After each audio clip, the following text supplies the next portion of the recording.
తెలంగాణలో రాజకీయ నేతల మధ్య మాటల యుద్ధం తారాస్థాయికి చేరింది. సీఎం రేవంత్ రెడ్డి ప్రభుత్వంపై ప్రతిపక్ష బీజేపీ, బీఆర్ఎస్ నేతలు తీవ్ర విమర్శలు గుప్పిస్తున్నారు. రేవంత్ రెడ్డి సర్కార్కు ఆగస్టు సంక్షోభం ఉందని కమలం నేతలు విమర్శలపై కాంగ్రెస్ నేతలు మండిపడుతున్నారు. లోక్సభ ఎన్నికల్లో అధిక సీట్లు సాధిస్తామని కాంగ్రెస్, బీజేపీ, బీఆర్ఎస్ నేతలు ధీమా వ్యక్తం చేస్తున్నారు. చెప్పాలంటే పార్లమెంట్ ఎన్నికల్లో ఒక మలుపు తిప్పింది రాష్ట్ర రాజకీయాన్ని కేసీఆర్ గారి బస్సు యాత్ర. 17 రోజుల బస్సు యాత్రతో రెండు జాతీయ పార్టీలు కూడా దిగిరాక తప్పని పరిస్థితి.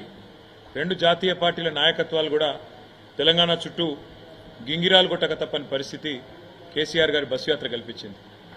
ఏ జిల్లాకి పోయినా, ఏ నియోజకవర్గానికి పోయినా, ఏ పట్టణానికి పోయినా బ్రహ్మరథం పట్టినారు ప్రజలు.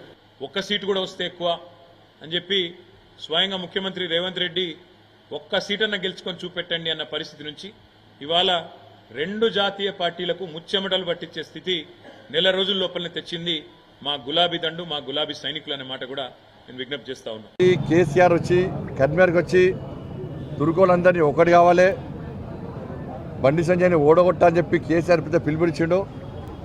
ఇప్పుడు హిందువులందరూ ఒక్కడైతే ఏ విధంగా ఫలితాలు వస్తాయో దాన్ని 4వ తారీఖు నాడు కరీంనగర్ పార్లమెంటు నియోజకవర్గంలోని హిందూ సమాజం చూపెట్టబోతుంది. ఆ షాక్ తిని కేసీఆర్ తట్టుకుంటాడా జాగ్రత్తగా ఉండాలి. ఇటుపక్క అటుపక్క డాక్టర్లను పెట్టుకో, ఎందుకంటే నువ్వు 100 సంవత్సరాలు బతకాలని కోరుకునేటువంటి వ్యక్తులు మేము.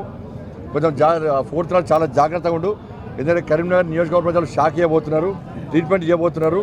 ఇంకోసారి ఒక వర్గాన్ని కొమ్ముగాయకు, హిందువులను ఎప్పుడు రాసి రంపాన పెట్టకు, హిందువుల మనోభావాలు దెబ్బతీయకు, ఒక వర్గానికి జోకే ప్రయత్నం చేయకు. నువ్వు హిందువులు బొందుగాలను ఏ విధంగా పొందబెట్టిరో ఇప్పుడు నువ్వు చేసిన వ్యాఖ్యలు ఇలా కరీంనగర్ పార్లమెంట్ నియోజకవర్గంలో ప్రతి హిందువు ఇలా ఓటుకు వినియోగించుకున్నారు. ప్రజలు ఇచ్చిన తీర్పు నిక్షిప్తంగా ఉంది. 4వ తారీఖున ఆవిష్కరించబోతుంది. అట్లనే కేసీఆర్ గారు కూడా మాట్లాడాడు, మొత్తం 12 సీట్లు వస్తే నేనే ప్రధానమంత్రి అవుతాడు. మాటలు వేరు. ఊరంతా ఒకదారి అయితే ఊసనే వెళ్ళి వేరేదన్నట్టుగా ప్రజలంతా ఒకవైపు ఉంటే ముఖ్యమంత్రి గారి ఆలోచన వేరే వైపు ఉంటే దానికి ఎవరింది వాళ్ళ కర్మ, వాళ్ళకి ఆటో తప్పినట్టు వాళ్ళకి కాళ్ళు తప్పి మాట్లాడుతుంది తప్ప కాళ్ళుడు కాదు. వాళ్ళకి డెస్పరేషన్లో ఉన్నారు. అంటే నేను గవర్నమెంట్ ఉండగా ఇన్ని కోట్ల రూపాయలు ఖర్చు పెట్టంగా ఇన్ని హామీలు ఇవ్వంగా నాకు కాదని భారతీయ జనతా పార్టీ గిన్ని సీట్లు ఎక్కువ వస్తాయని చెప్పి అనుకుంటారు. రేపటి భవిష్యత్ అతి తక్కువ కాలంలో ప్రజల దృష్టిలో పలచబడ్డ ముఖ్యమంత్రి ఎవరైనా ఉన్నారంటే రేవంత్ రెడ్డి గారు మాత్రమే. కాబట్టి రేవంత్ రెడ్డి గారు నిన్న మాటలే దానికి సజీవ సాక్ష్యం. కాబట్టి దానికి 4వ తారీఖున తెచ్చుకుంటాం.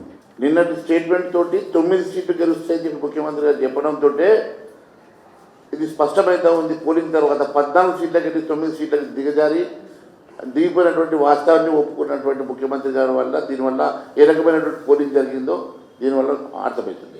మోదీని ఏ రకంగా ఎదుర్కోవాలంటే అవినీతి పరులు ఏకం కావాలనేటువంటి ఏకైక లక్ష్యంతో వీరు ఒక కూటమిగా ఏర్పడ్డారు. ఆ కూటమిలో ఖచ్చితంగా బీఆర్ఎస్ చేయడం లేదా కాంగ్రెస్లో విలీనం కావడం ఖాయం. ఆగస్టులో ఈ రైతు రుణమాఫీ పేరు మీద దేవుళ్ళ మీద ఒట్లు పెట్టి అది కనుక రేవంత్ రెడ్డి దాన్ని అమలు చేయకపోయినట్టయితే ఆగస్టు సంక్షోభం కూడా తప్పదనే విషయాన్ని ఇవాళ ప్రజలు చర్చించుకుంటున్నారు.